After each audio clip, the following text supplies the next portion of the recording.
Өөрчлөлтийн жимээр цуврал. Агаарын бохирдлоос эрүүл мэндийг хэрхэн хамгаалах вэ?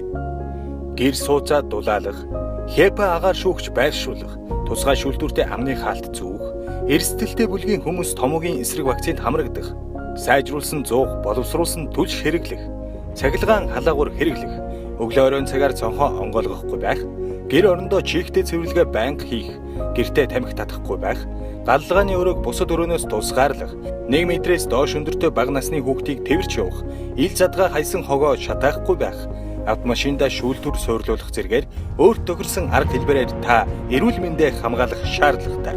Мөн www.agar.cgmn вебсайт болон Agar CGMN утасны аппликейшнаар байгаа газрынхаа агаарын чанарыг шалгаж, ажил амьдралаа зохицуулах боломжтой. Агаарын бохирдлоос эрүүл мэндээ хамгаалъя.